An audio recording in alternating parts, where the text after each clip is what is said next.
stop scrolling for just 1 second. Because right now, in this video, you are going to build something that most English learners never really build. You are going to learn 50 advanced English words and expressions, all connected to one single skill, the skill of truly understanding what someone means, not just hearing the sounds they make. By the end of this lesson, you will be able to describe in precise, confident C1, C2 level English exactly how your mind processes a conversation, a lecture, a phone call, a meeting. You will stop saying, "I understand," like a beginner, and start saying things like, "I could discern the main idea, even though some details were ambiguous." That single sentence right there already uses 2 words most learners never touch. Say it with me, out loud right now.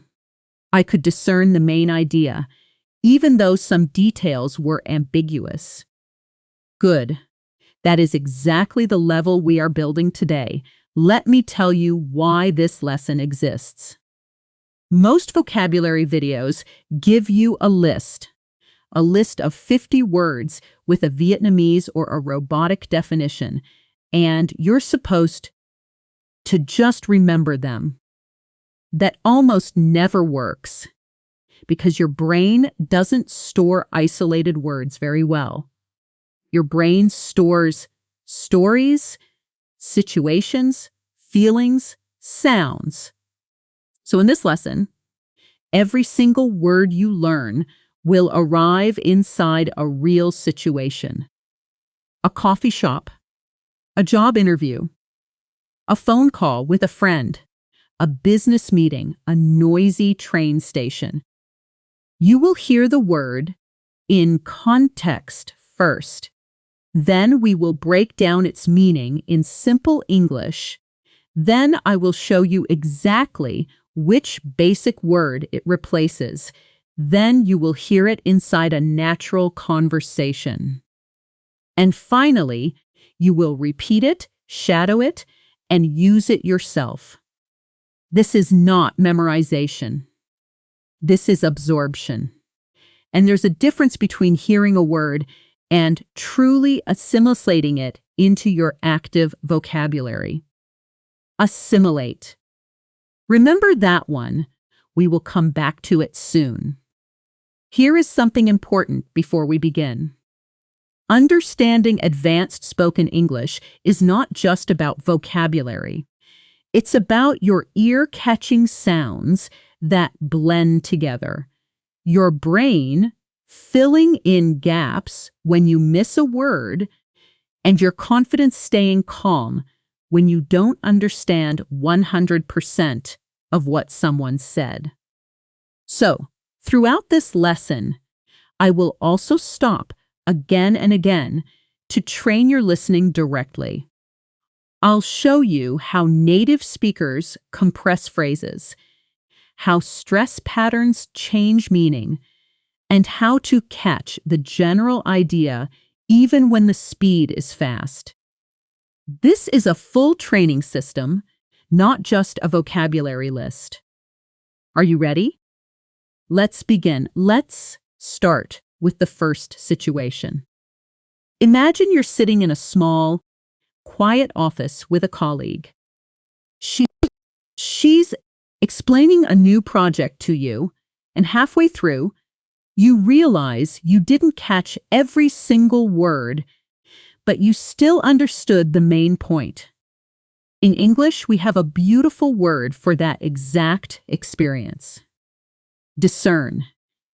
To discern something means to notice or understand it clearly, especially when it's not obvious at first, especially when you have to pay close attention. It's more precise than the basic word see or understand, because discern carries the idea of effort, of separating something clear from something unclear. Listen to it in a sentence. Even though she spoke quickly, I could discern her main argument. Now. You try. Even though she spoke quickly, I could discern her main argument. One more time. A little faster this time. The way a native speaker would actually say it. Even though she spoke quickly, I could discern her main argument. Notice how could discern almost blends into one smooth sound. Could discern, with the stress landing hard on that second syllable, cern. Say it again. Stress that syllable. Discern. Discern. Good. Now here's a short dialogue using this word, and I want you to really picture the scene. Two coworkers, Sarah and Daniel, are leaving a long meeting. Sarah says, "Honestly, that presentation was all over the place. Could you actually follow what he was trying to say?" Daniel replies, "Barely. But I think I could discern his main point somewhere in the middle.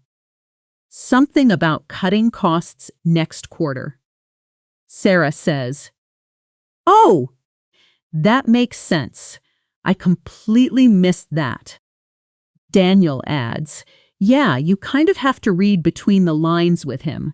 He never says things directly." Sarah laughs and says, "True. Next time, I'm bringing a translator just for his English." Did you catch that phrase? Read between the lines?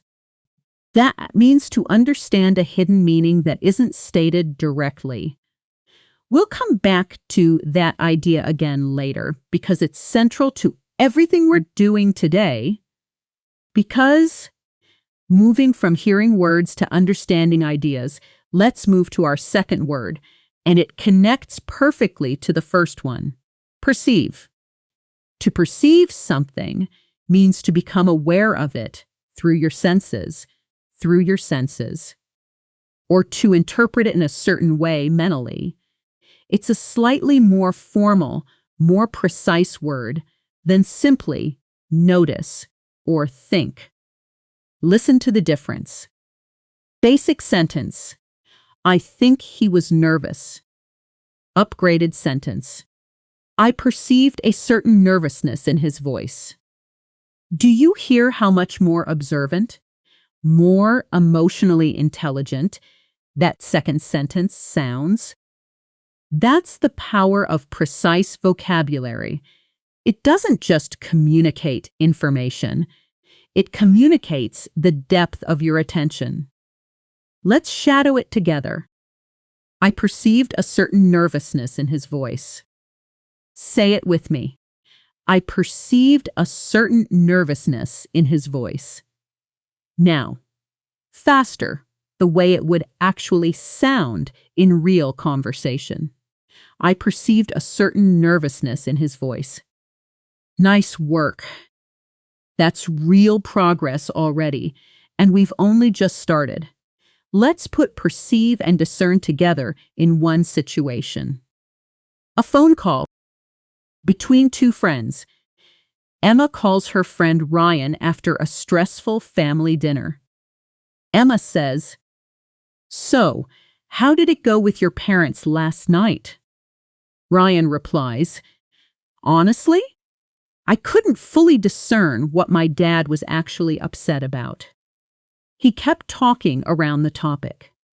Emma asks, "Did he seem angry or more disappointed?" Ryan says, "That's the thing. I perceived more sadness than anger, if that makes sense. His tone was really soft the whole time."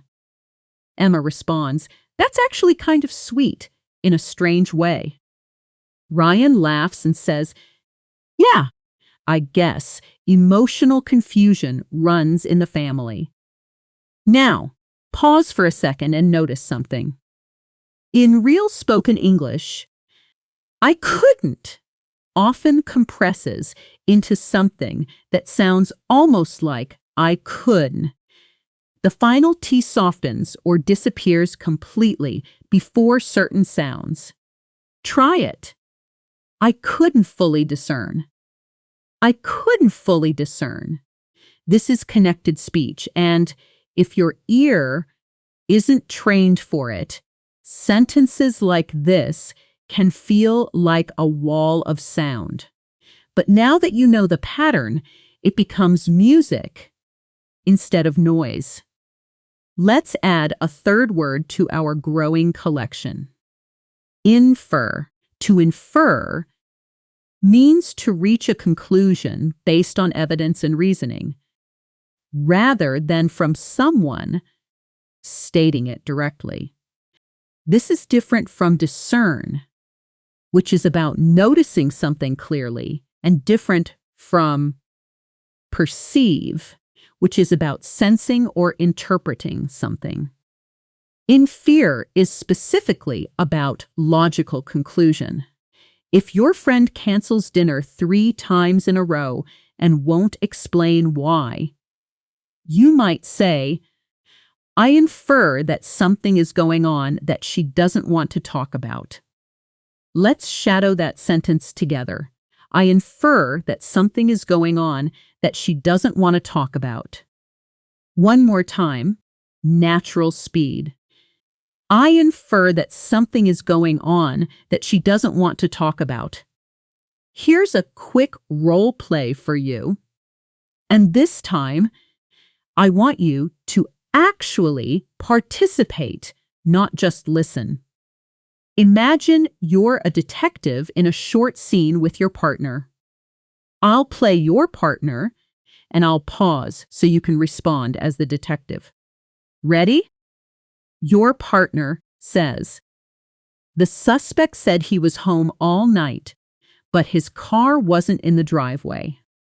Now, pause the video for a second and say your response out loud using the word infer. Go ahead. Say it now.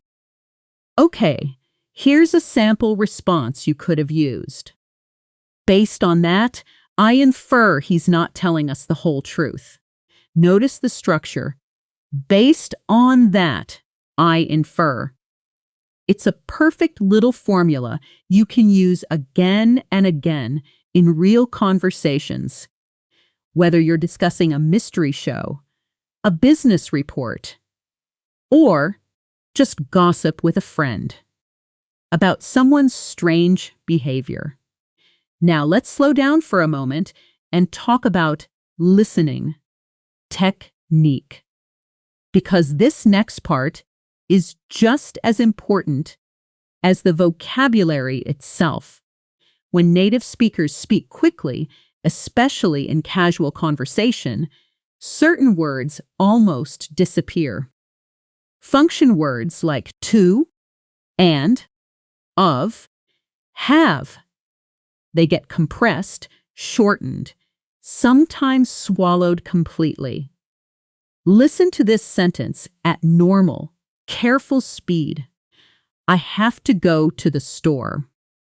Now listen to how a native speaker might actually say it in fast, relaxed speech.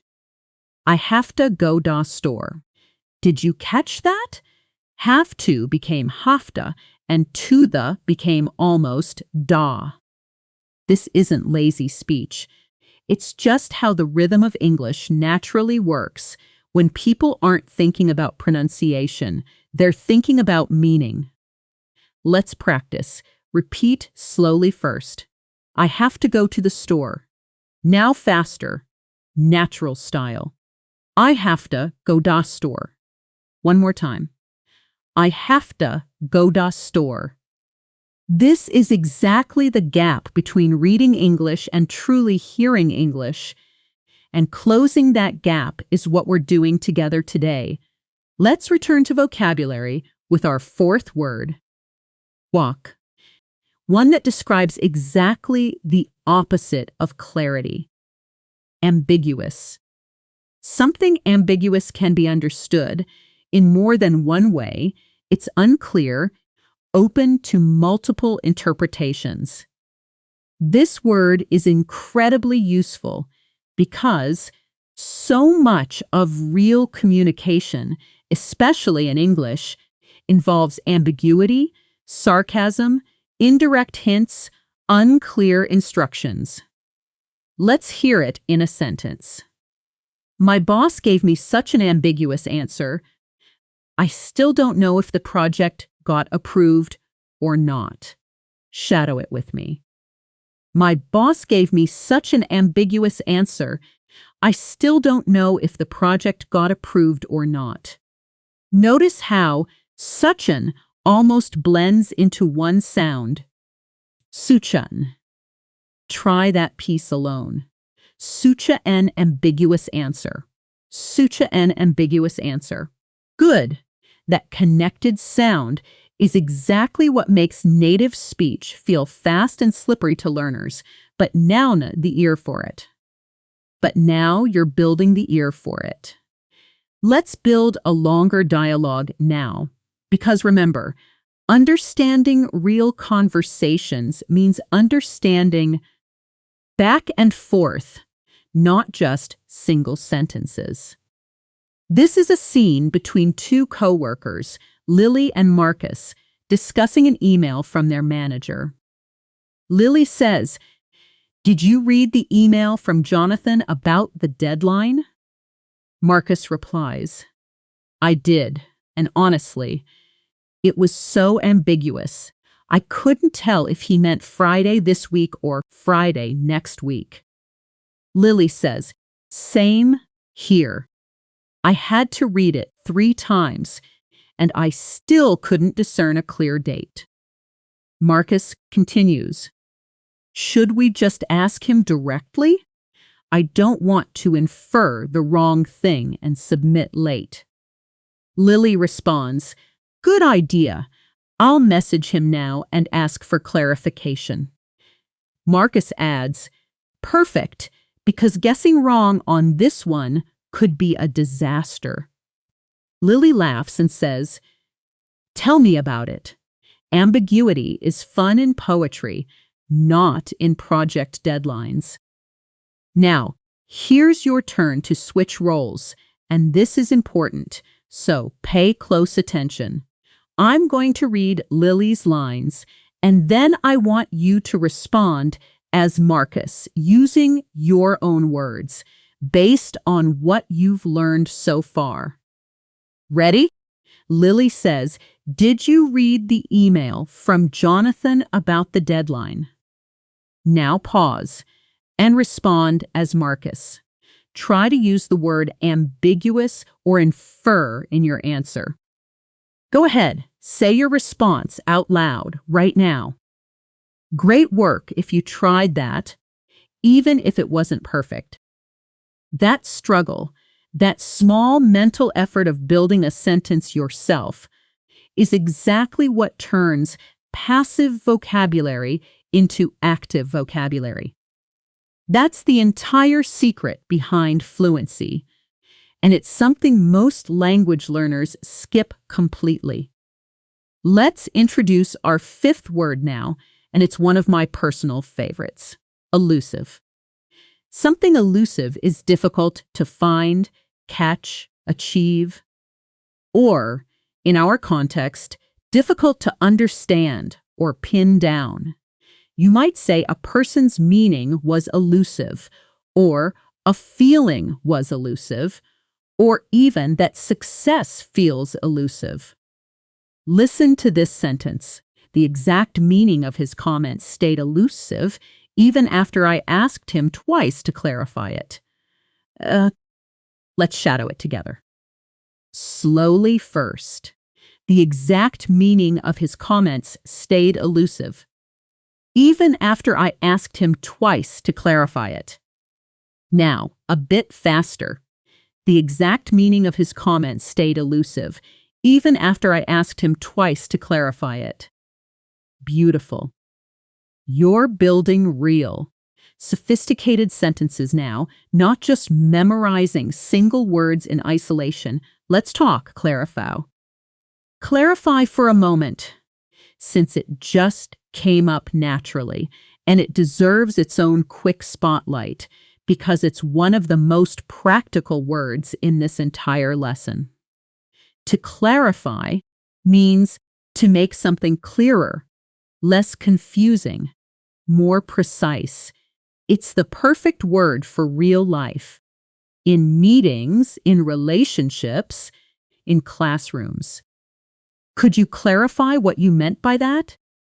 Is one of the single most useful sentences an English learner can memorize because it instantly upgrades you from someone who nods and pretends to understand to someone who actively manages their own comprehension. Let's practice that exact phrase. Could you clarify what you meant by that? Say it with me. Could you clarify what you meant by that? One more time, with natural rhythm and rising intonation at the end, since it's a question. Could you clarify what you meant by that? Notice your voice rises on that. Try it again, focusing only on that rising pitch. That? Could you clarify what you meant by that? Let's take a short, calm pause here, just for 30 seconds. Close your eyes if you're not driving, take a slow breath, and simply picture yourself using this phrase confidently in a real meeting, a real classroom, a real conversation with a native speaker.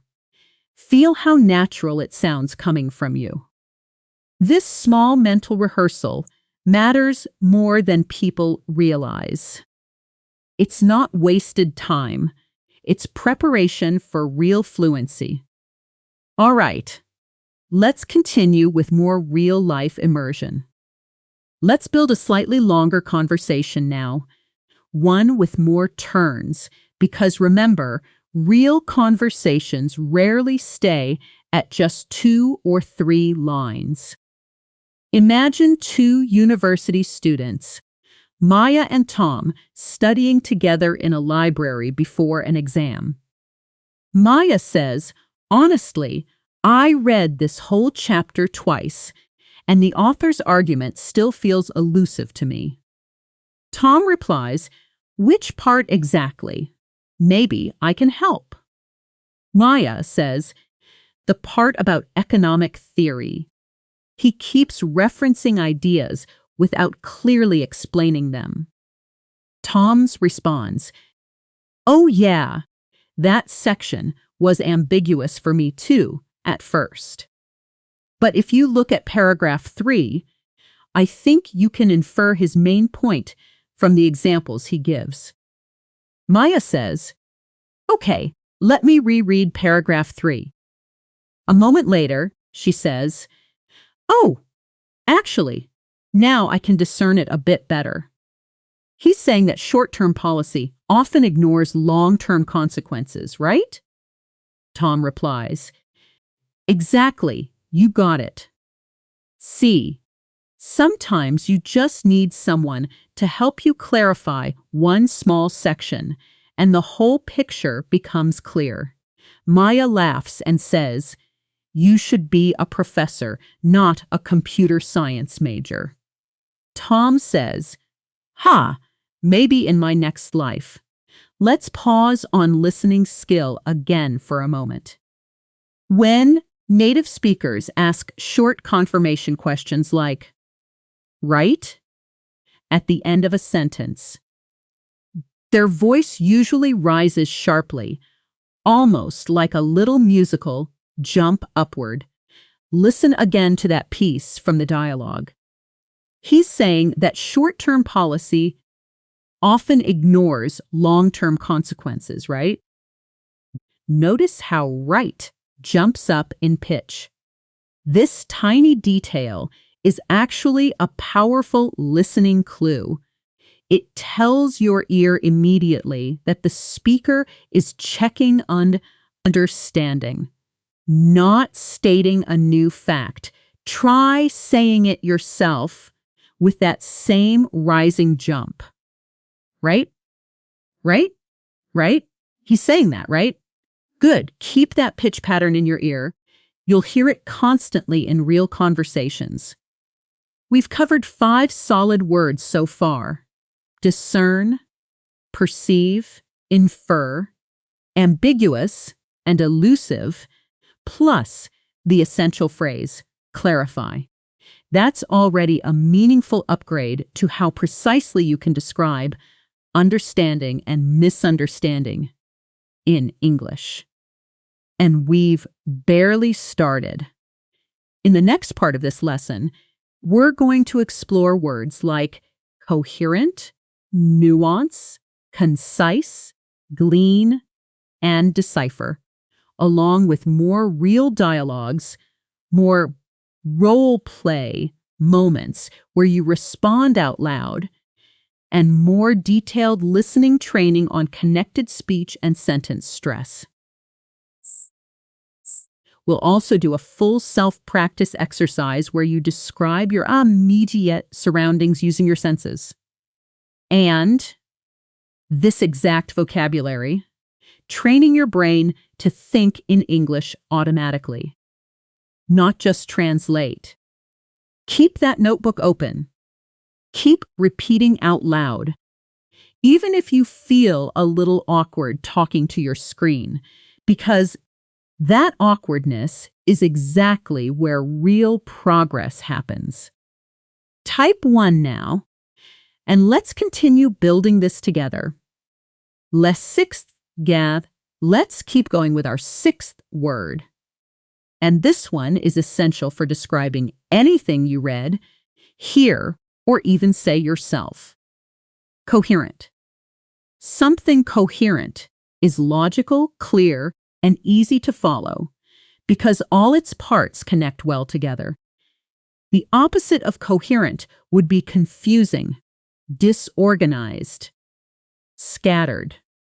You'll use this word constantly when describing arguments, essays, explanations, even people's thinking after a long night without sleep.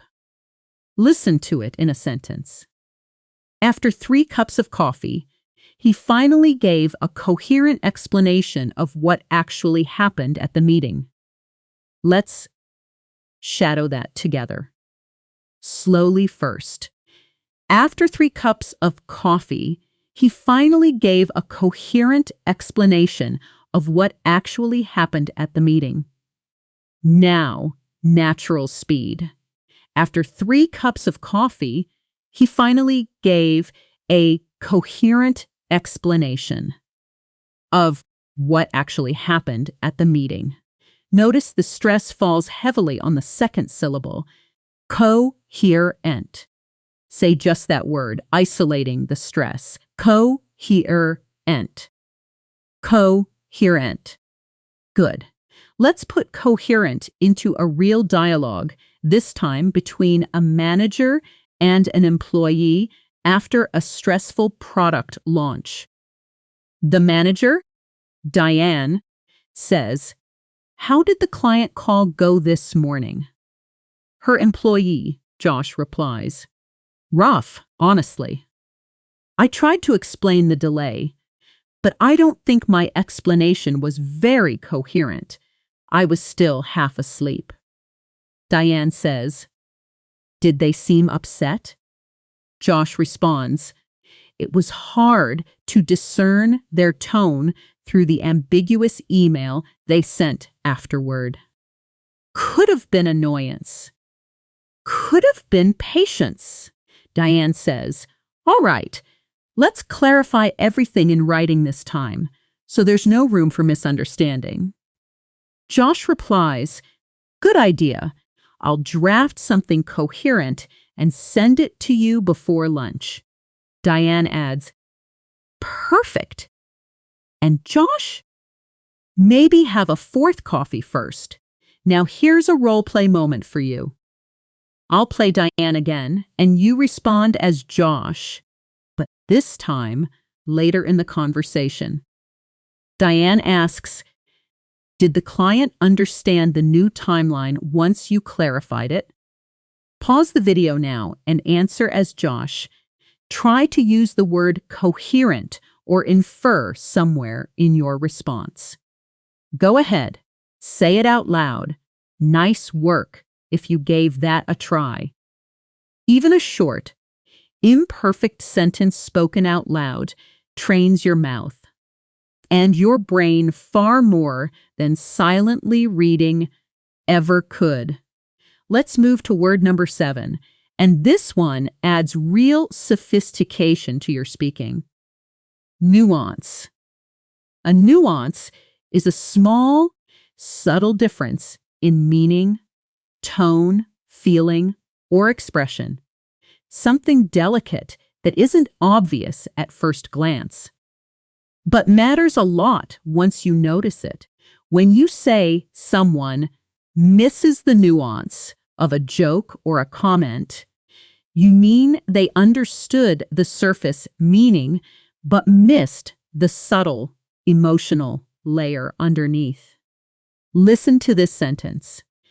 I love this author's writing because every sentence carries a certain nuance that you only catch on a second read. Shadow it with me. I love this author's writing because every sentence carries a certain nuance that you only catch on a second read. One more time. A bit faster and more natural. I love this author's writing because every sentence carries a certain nuance that you only catch on a second read. Here's a phonetic detail worth pausing on. In fast, natural speech, you only often blends together, almost sounding like you only, with the T softening slightly. Try that piece alone. You only catch on a second read. You only catch on a second read. This kind of small linking is everywhere in real English, and training your ear to expect it, rather than panic when you hear it, is exactly what separates confident listeners from anxious ones. Let's build a longer, richer dialogue now. 4 to 6 exchanges, the way real conversations actually flow. Imagine 2 friends, Priya and Alex, discussing a movie they just watched together. Priya says, "So, what did you think?" "I loved it." Alex replies, "It was good, but honestly, I think I missed a lot of the nuance. The ending felt confusing to me." Priya says, "Really? I thought it was pretty clear once you think about the symbolism with the broken clock." Alex responds, "See, that's exactly the kind of thing I never catch on my own. I need someone to help me discern those small details." Priya laughs and says, "That's what friends are for, apparently, decoding confusing indie films." Alex continues, "Okay, so walk me through it. What did the clock actually represent?" Priya says, "I think it symbolized how the main character felt trapped in the past, unable to move forward emotionally." Alex responds, "Oh, that actually clarifies so much. Now the ending makes complete sense." Priya says, "See? Nuance, my friend. It's everywhere once you start looking for it." Now, switch roles with me. I'll read Priya's first line again, and you respond as Alex, using your own words this time, not copying exactly what you heard. Priya says, "So, what did you think?" "I loved it." Pause now and give your own honest response as Alex. Try using the word nuance somewhere. Go ahead. Let's continue to word number 8, one that's incredibly practical for describing communication style. Concise. Something concise is short and clear, expressing a lot of meaning in very few words without unnecessary details. This is the opposite of long-winded or rambling. In professional English especially, being concise is often seen as a sign of confidence and competence. Listen to this sentence. My professor always says the best emails are concise, no more than 3 short paragraphs. Shadow it. My professor always says the best emails are concise, no more than 3 short paragraphs. Faster now. My professor always says the best emails are concise, no more than 3 short paragraphs. Let's connect concise with a workplace scene, because this is exactly where you'll use it most. 2 colleagues, Ben and Nora, are preparing for a big presentation. Ben says, "I've written like 10 slides just for the introduction. Is that too much?" Nora replies, "Honestly, yeah. Try to be more concise. Executives don't have patience for long intros." Ben says, "Okay, but how do I explain everything clearly if I have to cut it down?"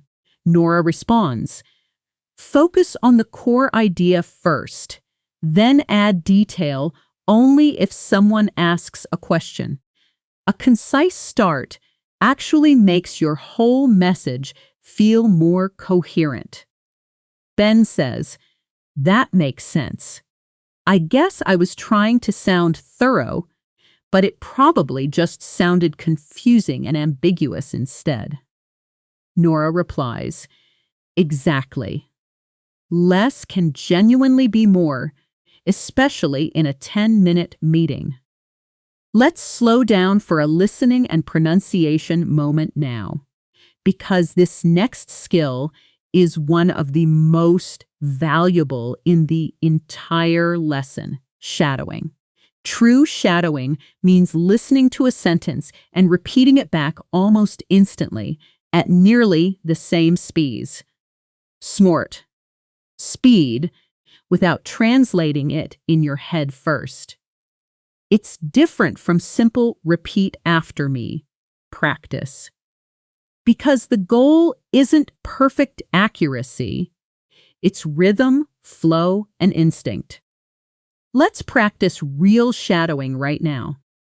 I'll say a sentence once at natural speed, and immediately after, without pausing, you try to echo it back as quickly as you can, even if you don't catch every word perfectly. Ready? Here we go. Being concise actually makes your message feel more coherent. Now, immediately, echo that back right now. Don't wait. Don't think. Just repeat.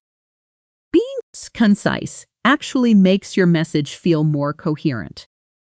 That instant, almost automatic repetition is exactly what trains your brain to process English in real time instead of translating word by word, which is far too slow for real conversation. Let's move to word number 9, and it's a beautiful, slightly poetic word. Glean. To glean information means to gather it slowly, gradually, often from small pieces of evidence or indirect sources, rather than getting it all at once, directly. You might glean details from someone's tone of voice, from small comments, from body language. Listen to this sentence. From the way she avoided the question, I could glean that something was wrong. Even though she never said it directly, shadow it. From the way she avoided the question, I could glean that something was wrong, even though she never said it directly. One more time, natural speed. From the way she avoided the question, I could glean that something was wrong, even though she never said it directly. Let's put glean into a real dialogue, an emotional one this time. I'm emotional one, I. Between two close friends. Hannah calls her friend Chris after visiting her parents. Hannah says, I don't think my mom told me everything about Dad's health, but I gleaned a few things from how nervous she seemed. Chris asks, like what? Hannah replies, well, she kept mentioning doctor appointments really casually, way too casually, if that makes. Chris says, yeah, that's usually a sign people are trying to downplay something serious. Hannah continues, exactly. And honestly, some of what she said was pretty ambiguous, but I think I can infer the bigger picture now.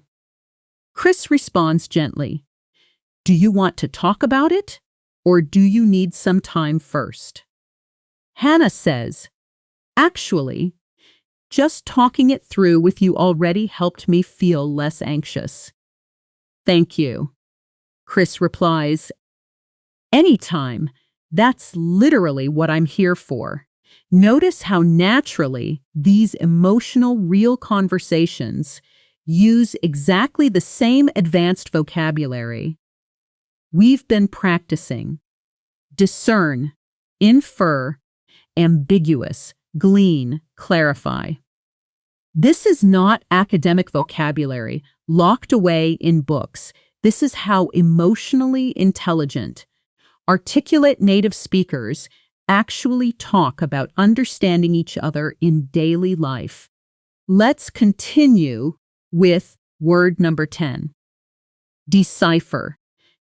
To decipher something means to figure out or interpret something that's difficult to understand, often something unclear, confusing, or even secretly coded.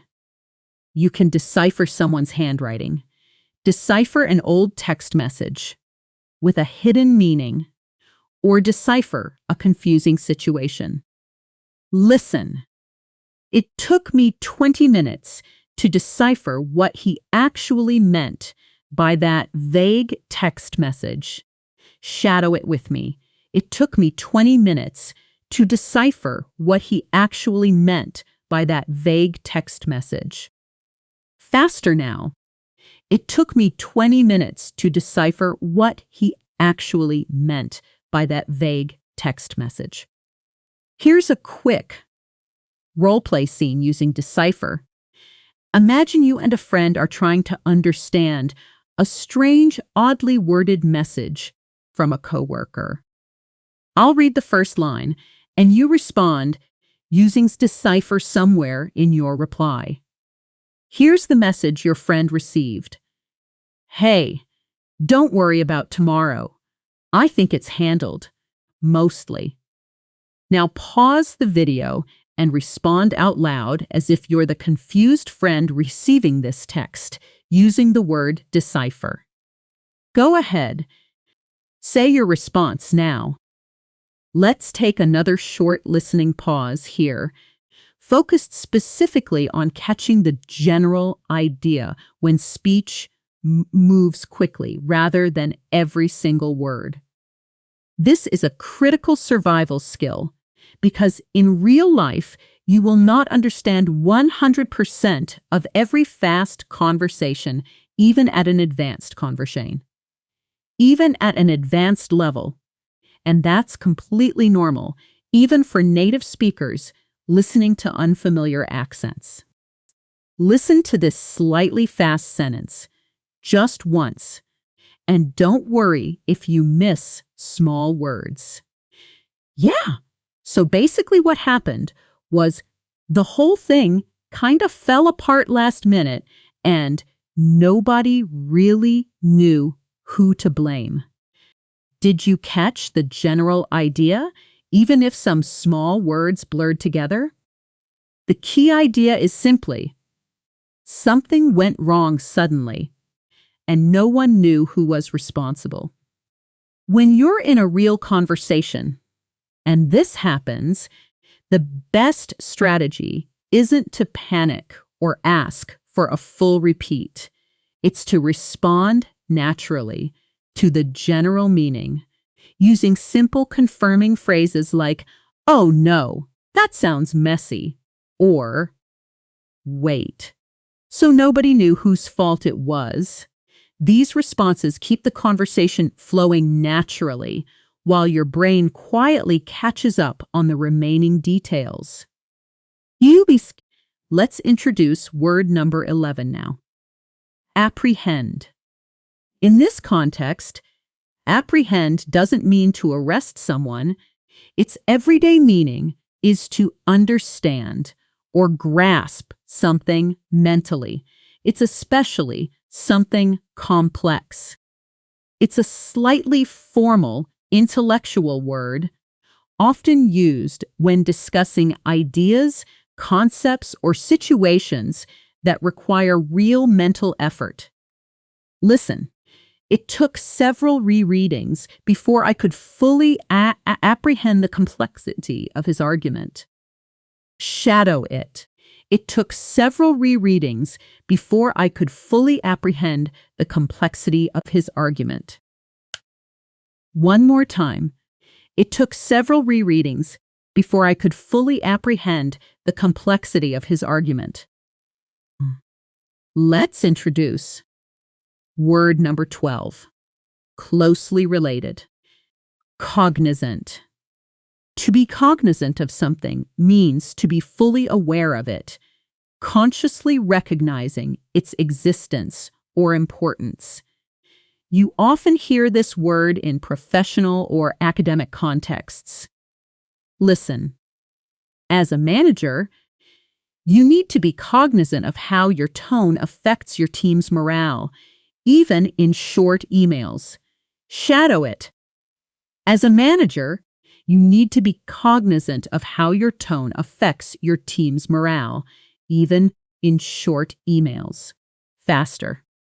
As a manager, you need to be cognizant of how your tone affects your team's morale, even in short emails. Let's build one more extended dialogue before we pause for a short relaxation break. This time in a business meeting setting, using several of our newer words together. Two coworkers, Rachel and David, are debriefing after a client call. Rachel says, "How did you apprehend the client's main concern?" "Honestly, I found the call pretty confusing." David replies, "I think once you filter out the small talk, their core worry was about the delivery timeline, nothing else really." Rachel says, "Interesting." Interesting. I didn't glean that at all. I thought it was more about pricing. David responds, "Maybe it's both. Honestly, the conversation was fairly ambiguous overall." Rachel adds, "True. We should be more cognizant next time of asking direct follow-up questions instead of assuming." David says, "Agreed. Let's draft a follow-up email that's concise and coherent, so there's zero room for misinterpretation." Rachel replies, "Perfect. I'll write a draft. You clarify anything I get wrong." Let's pause here for just a moment. A short, calm reset before we continue. Take a slow breath in and out. Notice how much vocabulary you've already absorbed in just the last few minutes. Discern, perceive, infer, ambiguous, elusive, clarify, coherent, nuance, concise, glean, decipher, apprehend, cognizant. That's 13 powerful words and phrases already living inside real conversations in your mind. Feel proud of that, genuinely, because most learners never build vocabulary this deeply connected to real meaning. In the next part, we're going to explore contextualize, assimilate, internalize, retain, corroborate, elucidate, intricate, subtle, register, colloquial, connotation, implicit and explicit, along with more role play, more shadowing practice, and eventually your own self-practice exercise describing the world around you, using everything you've learned.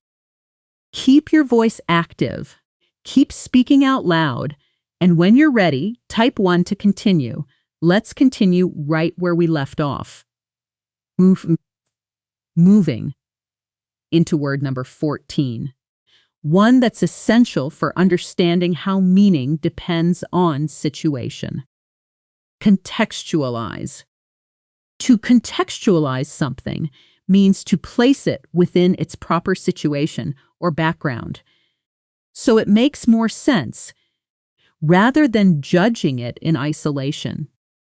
Understanding words in context, exactly what we've been doing this entire lesson, is itself an act of contextualizing. Listen to it in a sentence. You really need to contextualize his comment. He said it right after losing an important client, so of course he sounded frustrated. Shadow it with me, slowly first. You really need to contextualize his comment. He said it right after losing an important client, so of course he sounded frustrated.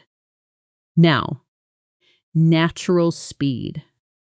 You really need to contextualize his comment. He said it right after losing an important client, so of course he sounded frustrated. Let's build a short dialogue around this idea. Between two friends discussing a group chat argument. Olivia says, "Did you see what Kevin wrote in the chat? That was so rude." Her friend Mia replies, "Honestly, you have to contextualize it a bit. He wrote that right after his flight got canceled, he was probably just exhausted and stressed." Olivia says, "Oh, I didn't know that. That actually clarifies everything." Mia adds, "Yeah, out of context. His message sounded harsh, but once you understand the situation, it's a lot more forgivable." Olivia responds, "Good point. I'll message him privately instead of judging him in front of everyone." Mia says, "That's probably the coherent, mature response." Yeah. Word number 15 now. Assimilate. To assimilate information, a skill, or even a culture, means to fully absorb it and make it a natural part of yourself. Often, gradually, through repeated exposure. This is actually the perfect word to describe what you're doing right now in this very lesson. Listen. If you keep practicing daily, you'll naturally assimilate this vocabulary into your everyday speech without even trying to remember it consciously. Shadow it. If you keep practicing daily, you'll naturally assimilate this vocabulary into your everyday speech without even trying to remember it consciously. Faster. If you keep practicing daily, you'll naturally assimilate this vocabulary into your everyday speech without even trying to remember it consciously. Word 16. Closely connected. Internalize. To internalize something means to accept it so deeply that it becomes part of your automatic thinking or behavior, almost like second nature. You can internalize a habit, a belief, or once again, a language pattern. Listen.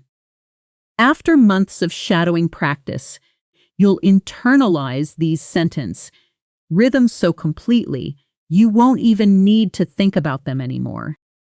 Shadow it with me. After months of shadowing practice, you'll internalize these sentence rhythms so completely. You won't even need to think about them anymore.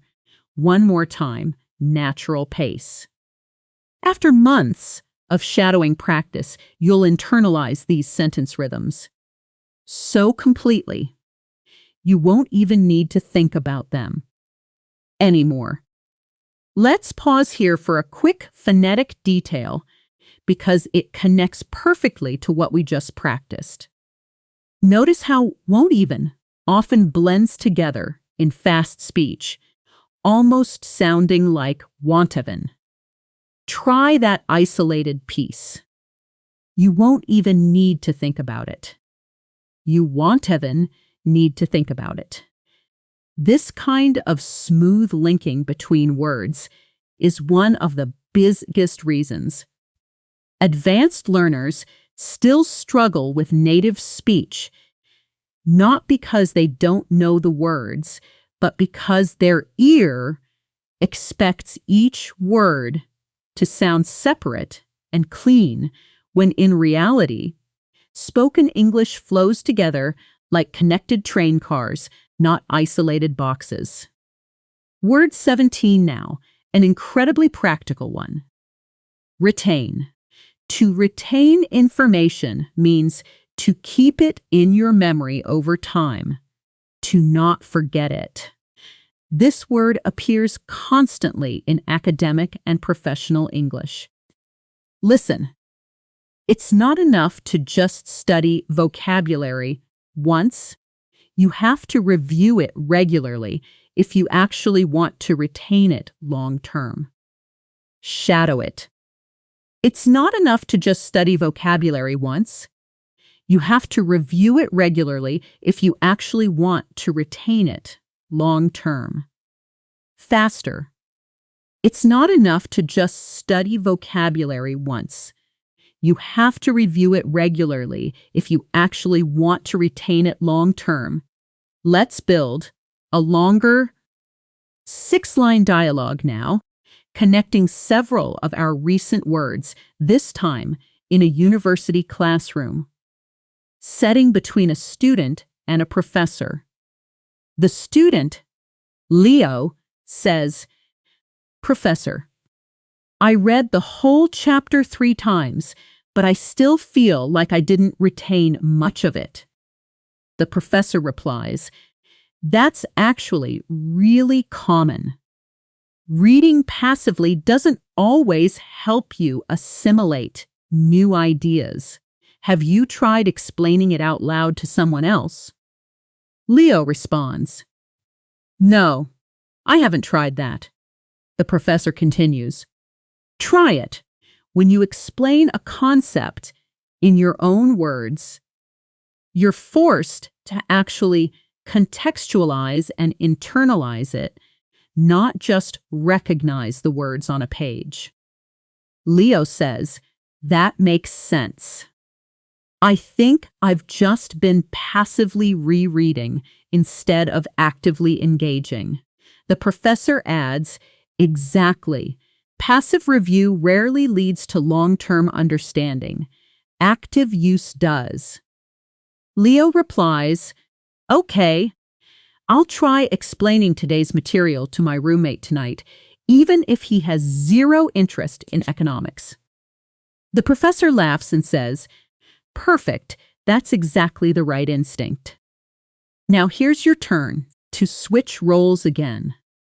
I'll read the professor's first line, and you respond as Leo in your own words, based on your own real study habits. If you'd like, this makes it more memorable. The professor says, "How's your studying going for the exam?" Pause the video now and respond as Leo. Try using retain or internalize somewhere in your answer. Go ahead, Say it out loud right now. Let's move to word 18. Corroborate. To corroborate something means to provide supporting evidence that confirms. It's true, often used when checking whether information from one source matches another. Listen, before I fully believed the rumor, I wanted to corroborate it with someone else who was actually there. Shadow it. Before I fully believed the rumor, I wanted to corroborate it with someone else who was actually there. One more time, natural speed. Before I fully believed the rumor, I wanted to corroborate it with someone else who was actually there. Word 19, a wonderfully useful teaching-related word. Elucidate. To elucidate something means to explain it clearly. To make something complicated easier to understand, very similar to clarify, but slightly more formal, often used in academic or professional writing and speech. Listen. Could you elucidate your point a bit further? I understood the general idea, but I'm still missing some details. Shadow it with me. Could you elucidate your point a bit further? I understood the general idea, but I'm still missing some details. Faster. Could you elucidate your point a bit further? I understood the general idea, but I'm still missing some details. Let's build a workplace scene now, using corroborate and elucidate together. Between a journalist, Sophie, and her editor, Mark. Sophie says, I have a solid story here, but one source's claim feels a bit shaky. Mark asks, have you been able to corroborate it with anyone else? Sophie replies, not yet. I'm still trying to track down a second witness. Mark says, okay, don't publish until you can. One unconfirmed source isn't enough, especially for something this sensitive. Sophie responds, understood. Also, could you elucidate what you meant earlier about the headline?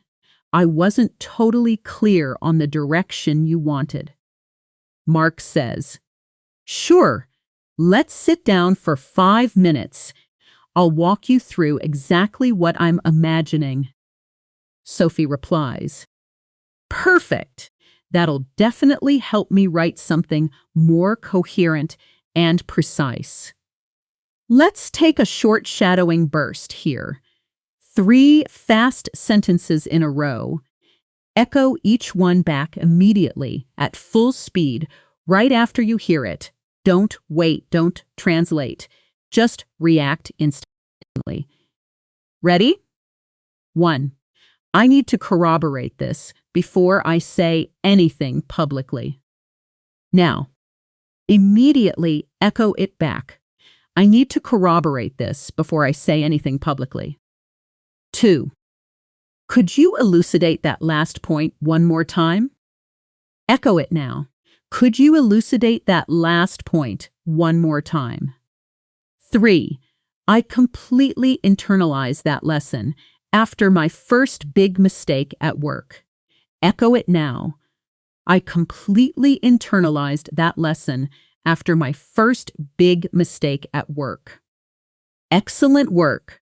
That rapid-fire shadowing is exactly how your brain builds true automatic fluency, not slow, careful translation, but instant, reflexive response.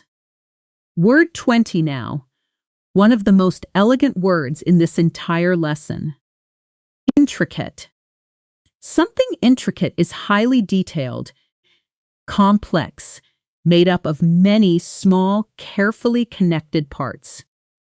You can describe an intricate plan, an intricate relationship, an intricate piece of music, or even an intricate emotional situation. Listen.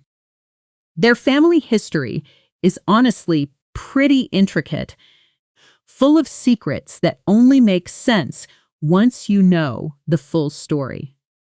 Shadow it. Their family history is honestly pretty intricate, full of secrets that only make sense once you know the full story. One more time. Their family history is honestly pretty intricate, full of secrets that only make sense once you know the full story. Word 21, closely related in feeling. Subtle. Something subtle is delicate, not obvious, easy to miss unless you pay close attention. This connects directly back to our earlier word, nuance. Subtle differences are exactly what create nuance. Listen. There was a subtle change in her voice when I mentioned his name. Barely noticeable, but I definitely caught it. Shadow it with me. There was a subtle change in her voice when I mentioned his name. Barely noticeable, but I definitely caught it. Faster. There was a subtle change in her voice when I mentioned his name. Barely noticeable, but I definitely caught it. Notice the pronunciation of carefully. The letter B is silent. Subtle, not subtle. Say it slowly with me, isolating the sound. Subtle, subtle. There was a subtle change in her voice. Good, that's a classic pronunciation trap for learners. And now it's permanently fixed in your ear. Let's build a visualization-style dialogue now. The kind where we set the scene first before diving into the conversation, because this makes everything feel more real and memorable. Imagine a quiet living room, late evening, soft lamplight. Two sisters sitting on a couch after a long day, the television murmuring quietly in the background. The older sister, Grace, finally breaks the silence. Something's off with you today. I can't quite put my finger on it, but there's definitely something. Her younger sister, Ivy, replies, "It's nothing, really." Grace responds gently, "Ivy, I've known you your whole life. I can pick up on the subtle little signs even when you say you're fine." Ivy sighs and says, "Okay, fine. It's this whole situation with my job. It's just really intricate, way more complicated than I want to explain right now." Grace says, "You don't have to explain everything tonight. Just know I'm here whenever you're ready to talk it through." Ivy replies quietly, "Thanks. That actually means a lot right now." Grace adds, "Anytime. That's literally what big sisters are for." Let's pause again for a brief, calming moment, our second short relaxation break of this lesson. Take one slow, deep breath in, hold it gently for a second, and release it slowly. Notice how naturally your mind is now starting to picture these vocabulary words inside real emotional scenes, real relationships, rather than as boring items on a list. That shift from abstract memorization to lived, emotional context is exactly what long-term retention actually requires. Let's continue with word 22, one that's essential for understanding different styles of language. Register. In linguistics, register refers to the level of formality in language. Whether it's formal, informal, professional, casual, academic, or slang, Understanding register helps you know when to say, "Good evening, it's a pleasure to meet you," versus, "Hey, what's up?" Listen, you really have to adjust your register depending on whether you're writing to your boss or texting a close friend. Shadow it. You really have to adjust your register depending on whether you're writing to your boss or texting a close friend. One more time, natural speed. You really have to adjust your register depending on whether you're writing to your boss or texting a close friend. Word 23, directly connected. Colloquial. Colloquial language is casual, everyday spoken language, the kind used in relaxed conversation, not formal writing. Most of the faster versions we've been practicing throughout this lesson. Hafta, Wantevin, Ghana are examples of colloquial pronunciation patterns. Listen. Words like Ghana and Wana are extremely colloquial. You'll rarely see them in formal written English, but you'll hear them constantly in daily conversation. Shadow it with me. Words like Ghana and Wana are extremely colloquial. You'll rarely see them in formal written English, but you'll hear them constantly in daily conversation. Faster. Words like Ghana and Wana are extremely colloquial. You'll rarely see them in formal written English, but you'll hear them constantly in daily conversation. Word 24 now. Connotation. A connotation is the emotional or cultural feeling attached to a word beyond its literal dictionary definition. For example, the words cheap and affordable have almost the same literal meaning, low price, but cheap often carries a negative connotation. Poor quality, while affordable carries a positive one, good value. Listen. Be careful with word choice in your emails. Some words carry a negative connotation even if that's not what you intend. Shadow it. Be careful with word choice in your emails. Some words carry a negative connotation even if that's not what you intend. One more time. Be careful with word choice in your emails. Some words carry a negative connotation even if that's not what you intend. Let's practice implicit and explicit together. Words 25 and 26. Since they work perfectly as a pair, almost like opposites. Something explicit is stated clearly, directly, with no room for misunderstanding.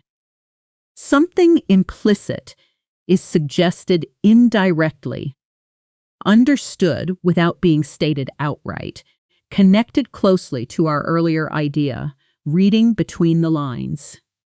Listen to both in one sentence. His instructions were explicit about the deadline, but there was an implicit expectation that we'd also update the client daily, even though he never said that directly. Let's shadow that longer sentence together. Slowly first.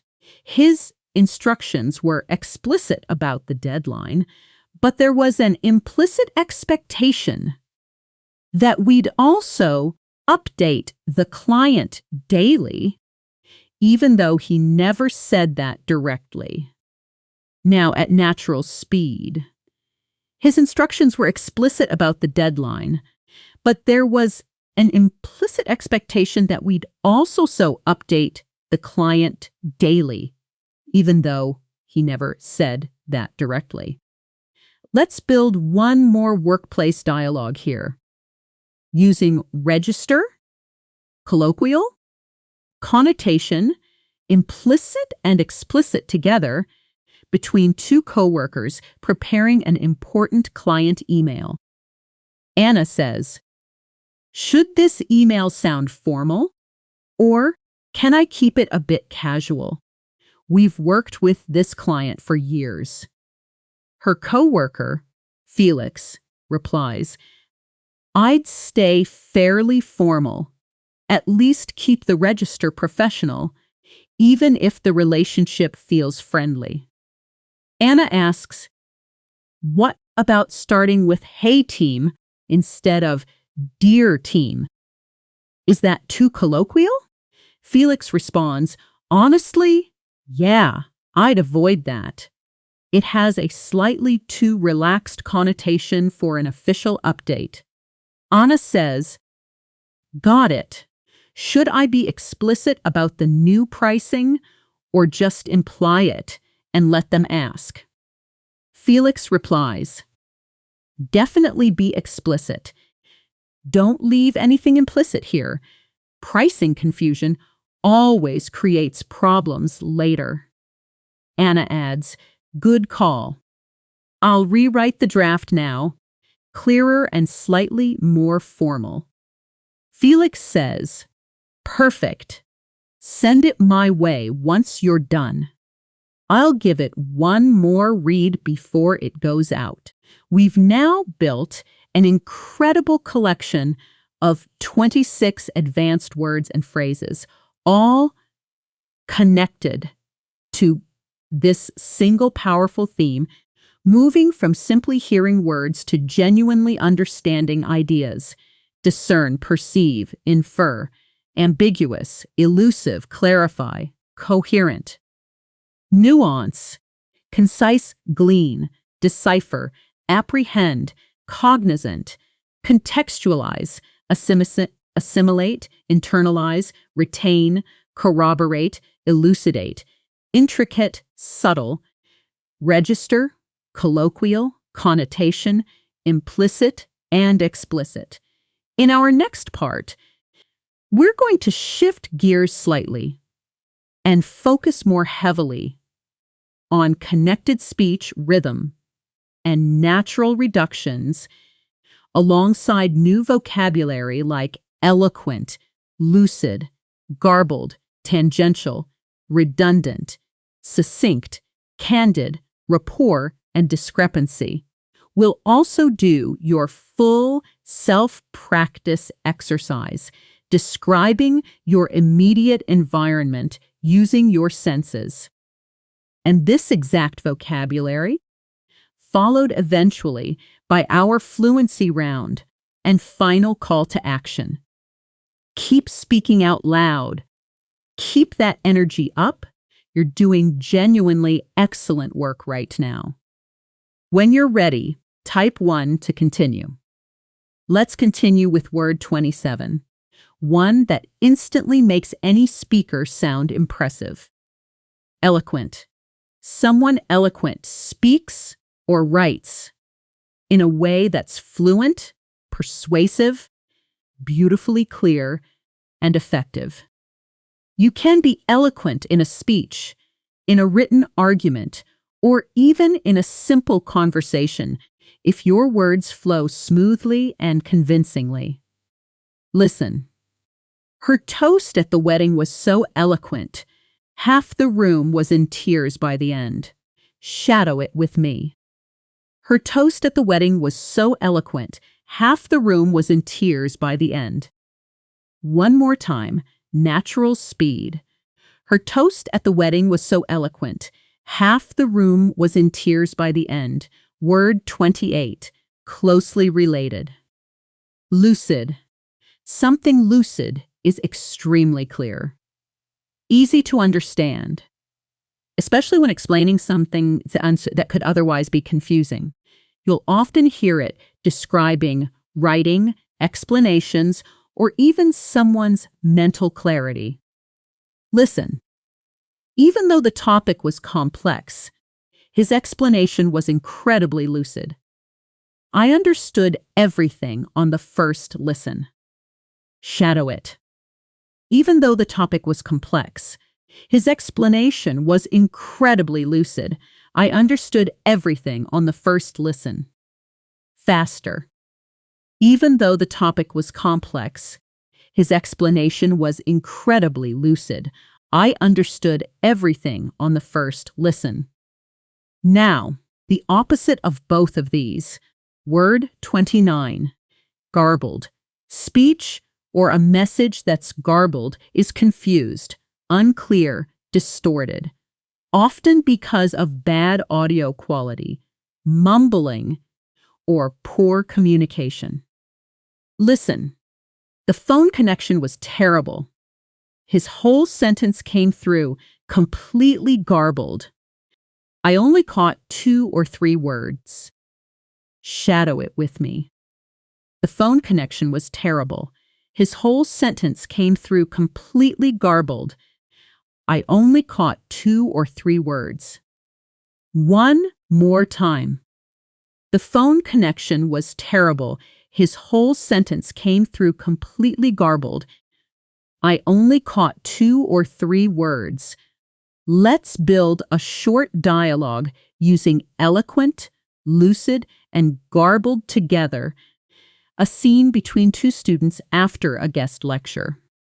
Sam says, "That guest speaker was incredible, so eloquent.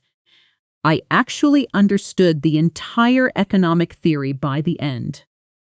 His friend Priya replies, "I know, right?" Such a lucid explanation, especially compared to our actual professor.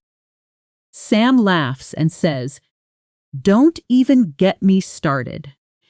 Half of what he says comes out completely garbled, mumbling into his notes the whole time. Priya responds, "Honestly, I think I retain more from one good guest lecture than a whole semester of garbled mumbling." Sam adds, "Same. We should ask if that guy can just teach the entire course instead." Word 30 now, useful for conversations that wander off course. Tangential. Something tangential is only loosely, indirectly related to the main topic, a side point, rather than the core subject. Listen, that's an interesting question, but it's a bit tangential to what we're actually discussing right now. Let's stay focused. Shadow it. That's an interesting question, but it's a bit tangential to what we're actually discussing right now. Let's stay focused. Faster. That's an interesting question, but it's a bit tangential to what we're actually discussing right now. Let's stay focused. Word 31. Its natural partner. Redundant. Something redundant is unnecessary, repetitive, no longer needed, because it doesn't add new value. Listen. You already explained that point earlier. Saying it again now feels a bit redundant. Shadow it with me. You already explained that point earlier. Saying it again now feels a bit redundant. One more time. You already explained that point earlier. Saying it again now feels a bit redundant. Word 32. The elegant opposite of both. Succinct. Something succinct expresses a lot of meaning in very few well-chosen words, similar to concise, but often used specifically for spoken explanations or summaries. Listen. Could you give me a succinct summary of the meeting? I only have 2 minutes before my next call. Shadow it. Could you give me a succinct summary of the meeting? I only have 2 minutes before my next call. Faster. Could you give me a succinct summary of the meeting? I only have 2 minutes before my next call. Let's build a meeting scene using tangential, redundant, and succinct together. Between a team leader, Marcus, and his team during a fast-paced check-in. Marcus says, "Okay, everyone, let's keep this succinct. 30 seconds each. Main updates only." One team member starts explaining a detail already covered in an earlier email. Marcus gently interrupts. "That's a bit redundant. We covered it in yesterday's message. Let's move on." Another team member starts drifting into an unrelated topic about office supplies. Marcus says, "Interesting, but fairly tangential to today's priorities. Let's park that for later." By the end, Marcus says, "Perfect. That was fast, coherent, and genuinely useful." This is exactly how meetings should run. Word 33. Essential for honest, direct conversations. Candid. Someone candid is honest, direct, open, willing to say what they truly think, even if it's slightly uncomfortable. Listen. "Can I be candid with you for a second? I don't think this plan is going to work the way you're imagining." Shadow it with me. "Can I be candid with you for a second? I don't think this plan is going to work the way you're imagining." One more time. One more time. Natural rhythm. "Can I be candid with you for a second? I don't think this plan is going to work the way you're imagining." Word 34. A beautiful relationship word. Rapport. Rapport is a close, comfortable, trusting connection between people, built through mutual understanding and positive communication. Listen. It took a few meetings, but we finally built real rapport with the client. Now conversations feel easy and natural. Shadow it. It took a few meetings, but we finally built real rapport with the client. Now conversations feel easy and natural. Faster. It took a few meetings, but we finally built real rapport with the client.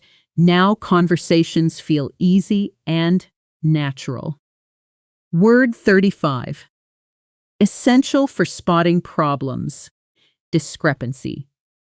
A discrepancy is a difference or disagreement between two things that should logically match, often used with numbers, facts, or stories. Listen. There's a small discrepancy between what he told us and what's written in the official report. Shadow it with me. There's a small discrepancy between what he told us and what's written in the official report. One more time.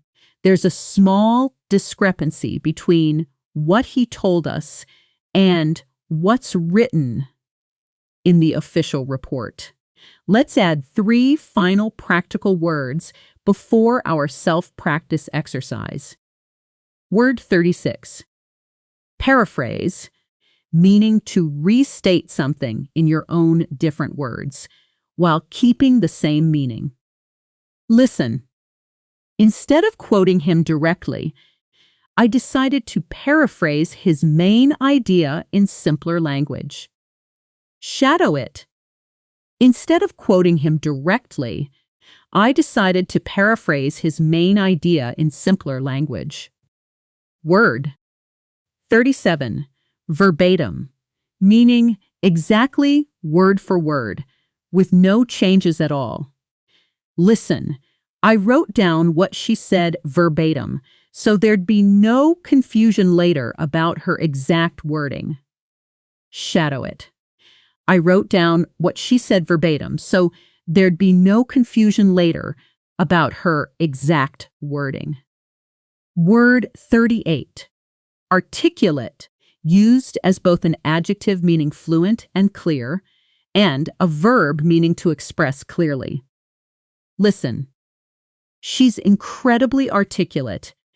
She can articulate even the most complicated ideas in simple, natural language. Shadow it with me.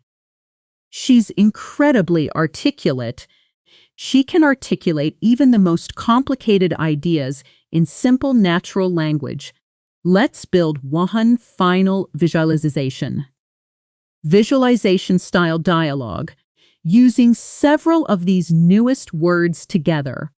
Before moving into your self-practice exercise, picture a small courtroom-style debate club meeting. Two students preparing arguments before a friendly practice debate. Wei says, "Can you be candid with me? Does my argument actually make sense, or does it sound like I'm rambling?" His partner, Zara, replies, "Honestly, it's a little redundant in the middle. You repeat your main point 3 times without adding anything new." Wei asks, "Should I just paraphrase it once and cut the rest?" Zara responds, "Exactly. Keep it succinct. One clear, articulate statement is way more powerful than 3 repetitive ones." Wei says, "Okay, and is there a discrepancy anywhere in my facts?" Zara answers, "Just one. You said the study was from 2019, but your source, verbatim, says 2021. Double-check that before tomorrow." Wei replies, "Good catch. Thank you. This is exactly why we have rapport. You tell me the truth instead of just being nice." Now it's time for your self-practice exercise, and this part is genuinely powerful. So please actually do it. Don't just listen passively. I want you to look around wherever you are right now and describe your immediate environment out loud. In English, using at least 5 or 6 words from today's lesson. Take a slow breath and begin whenever you're ready. For example, you might say something like, "There's a subtle light coming through the window, and I can perceive the sound of traffic outside, though it's a bit garbled through the glass.